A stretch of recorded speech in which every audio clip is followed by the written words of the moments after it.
పతంగులకి దారం ఆధారమైతే పిల్లలకు తల్లిదండ్రులే ఆధారమన్నారు ఎమ్మెల్యే హరీష్ రావు.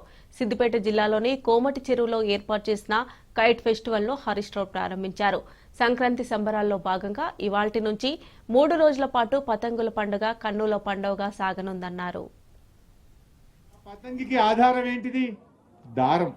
పతంగికి ఆధారం దారం. మరి ఆ పతంగి ఏమనుకుంటది? అరే నన్ను దారం బట్టి వెనక గుంజుతా ఉన్నారు అని పతంగి అనుకుంటా ఉంటది.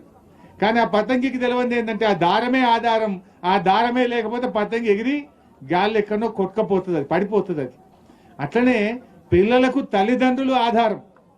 పిల్లలకు తల్లిదండ్రులు ఆధారం.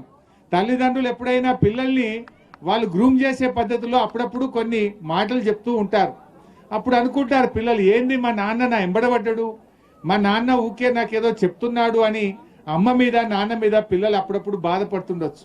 కానీ పతంగిని ఎలా దారం అద్భుతంగా పైకి ఎగిరే విధంగా ఒక ఆధారంగా నిలబడుతుందో ఆ పిల్లలకు తల్లిదండ్రులే ఆధారం. ఆ పిల్లలను చక్కటి మార్గములో చక్కటి నడవడికలో నడిపించేది ఆ తల్లిదండ్రులు అనే విషయాన్ని పిల్లలు గ్రహించాలి. పతంగి కూడా దారం లేకపోతే నేను ఎగిరిపోతా కొట్టుకపోతా గాలి అని పతంగి గ్రహించాలి. తల్లిదండ్రులు లేకపోతే మనం సత్మార్గంలో నడవలేము. తల్లిదండ్రుల కంటే శ్రేయోభిలాషులు పిల్లలకు ఇంకెవరూ ఉండరు. పిల్లలకు నిజమైన శ్రేయోభిలాషులు మన తల్లిదండ్రులే. తల్లిదండ్రులు ఏం చెప్పినా మన కోసమే చెప్తారనేటువంటి విషయాన్ని పిల్లలు కూడా గ్రహించాల్సిన అవసరం.